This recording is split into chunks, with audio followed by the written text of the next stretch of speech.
Welcome to online classes बाल Bharti senior secondary school मोटा road waiver.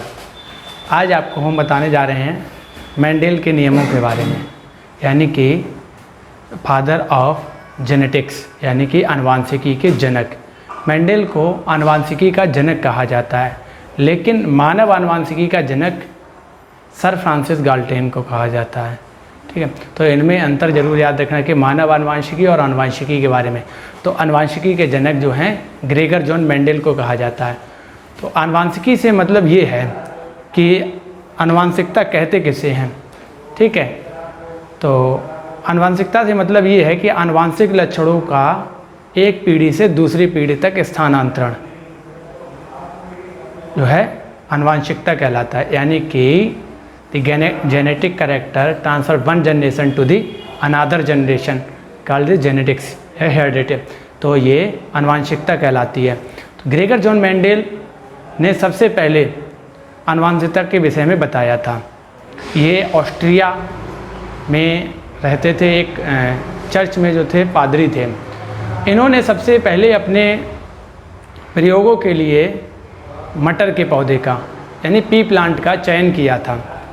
तो मटर के पौधे का साइंटिफिक जो बॉटनिकल नेम पूछा जाता है तो उसमें पाइसम सटाइवम, जो पी प्लांट का बॉटनिकल नेम होता है पाइसम सटाइवम। तो ये साइंटिफिक नेम होता है पी प्लांट का। 1 नंबर में नॉर्मली ये पूछ लिया जाता है। तो जेनेटिक्स के बारे में जैसा हमने बताया कि जो जेनेटिक कैरेक्टर होते हैं वो ट्रांसफ़र होते हैं one generation to the another generation में, तो वो जेनेटिक्स कहलाती है। ठीक है, और ग्रेगर जॉन मेंडल को इसका फादर कहा जाता है जेनेटिक्स का।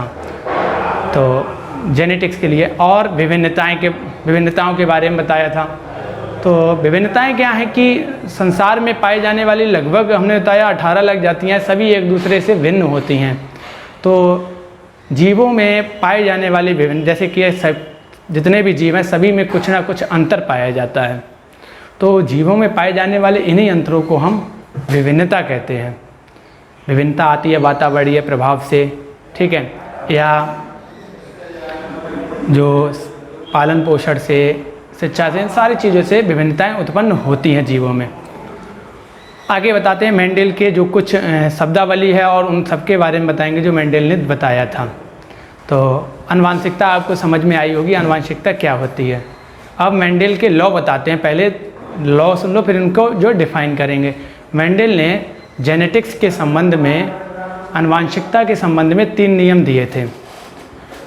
Law of dominance, law of segregation और लॉ ऑफ इंडिपेंडेंट असॉर्टमेंट, यानी कि प्रभाविता का नियम, पृथक्करण का नियम और स्वतंत्र अपव्यूहन का नियम। ये मेंडल के द्वारा 3 नियम दिए गए थे। तो सबसे पहले ये चीज़ आती है मेंडल के प्रयोग के पौधे के बारे में। तो मेंडल ने मटर के पौधे का चयन क्यों किया था, क्या रीज़न थे इसके। तो इसके प्रमुख रीज़न जो थे, तो उसमें तो सबसे पहले कि एक तो ये इसमें द्विलिंगी होता है, ठीक है, और मटर के पौधे का छोटा होता है तो इसे संभालना आसान होता है किसी जगह पे, और मटर का पौधा एक 2 वर्षीय पौधा होता है, ठीक है, और मटर का पौधा जो होता है जैसे हमने बताया विभिन्नताएं भी अधिक पाई जाती हैं। तो इन सब कारणों के कारण जो है मेंडल ने मटर के पौधे का चयन किया था। मेंडल, अब आपको हम बताते हैं सबसे पहले प्रभाविता के नियम के बारे में। तो प्रभाविता के नियम के अकॉर्डिंग क्या है कि प्रथम पीढ़ी में जो लक्षण हमें दिखाई देते हैं उन्हें प्रभावी, और जो लक्षण ना दिखाई दें उन्हें अप्रभावी कहते हैं। प्रभाविता के नियम के यानी कि लॉ ऑफ डोमिनेंस के अकॉर्डिंग क्या है कि प्रथम पीढ़ी में जो लक्षण दिखाई दे वो प्रभावी और जो ना दिखाई दें वो अप्रभावी। तो इन्होंने क्या किया था, एक टाल और एक ड्वार्फ, इसका हम जो है आगे जो है वीडियो में आपको रेखा चित्र के माध्यम से समझाएंगे। तो क्या किया इन्होंने, एक लंबा पौधा लिया, एक बौना लिया। तो इन दोनों के मध्य जब हाइब्रिडाइजेशन किया यानी कि संकरण कराया, तो उसमें से जो रेशियो 1:1 है या 3:1 है, ये अनुपात निकाले थे। इनका मतलब क्या रहता है, जैसे कि हमने एक आपको प्रभाविता का नियम जैसे बताया कि जो लक्षण दिखाई दे, जो प्रभावी या ना दिखाई दे वह प्रभावी, यानी कि जो मटर का पौधा जो प्रजाति बनी थी तो उनमें लंबापन था, तो जो कैरेक्टर हमें दिखाई दे रहा था वो प्रभावी कहलाएगा, यानी लंबापन, और जो नहीं दिखाई दे रहा था वो अप्रभावी कैरेक्टर कहलाता है। यानी कि प्रभाविता का नियम यही है, प्रथम पीढ़ी के जो लक्षण हमें दिखाई दें वो प्रभावी है, जो ना दिखाई दें उन्हें अप्रभावी कहते हैं। आगे सेग्रेशन का लॉ बताते हैं। तो लॉ ऑफ सेग्रेशन के अनुसार क्या है, पृथक्करण के नियम के अनुसार क्या है कि जब विपरीत लक्षणों वाले पौधों के मध्य क्रॉस कराया जाता है तो उनमें उपस्थित एक एक लक्षण दोनों में से पृथक हो जाता है और इससे युग्मक की शुद्धता भी बनी रहती है।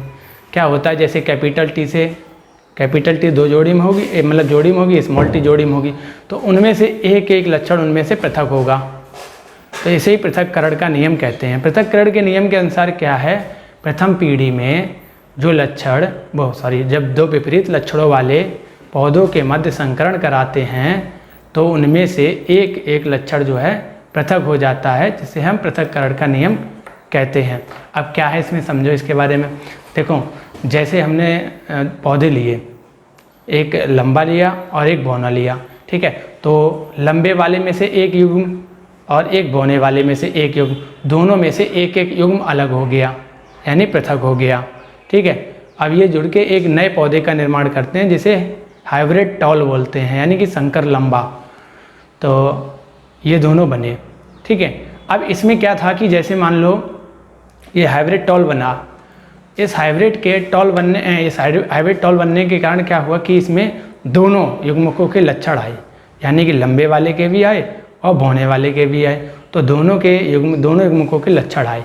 इस नियम को युग्मकों की शुद्धता का नियम भी कहते हैं। तो इसका मतलब ये है कि जैसे इसमें हमने बताया युग्मक अपना अस्तित्व हमेशा बनाए रखते हैं, लंबे वाले के भी लक्षण हैं, बौने वाले के भी, यानी युग्मक की शुद्धता का नियम बना रहता है। युग्मक अपने लक्षणों को, अपने अस्तित्व को बनाए रखता है। तो ये पृथक्करण के नियम के अनुसार है। देखो, मेंडल ने अपने नियम जो है काफ़ी सालों तक रिसर्च के बाद बनाए थे और इनके मरने के लगभग 16 वर्ष बाद ये जो इनके लॉ थे वो सामने आए थे, ठीक है। तो मेंडल ने लगातार इन जो है नियमों के बारे में जो है जीवों को दिया। अब स्वतंत्र अभिवन का नियम जो है वो आपको आगे के वीडियो में बताएंगे और चित्र सही तब तक के लिए आप हमें इस चैनल को लाइक और सब्सक्राइब कीजिए।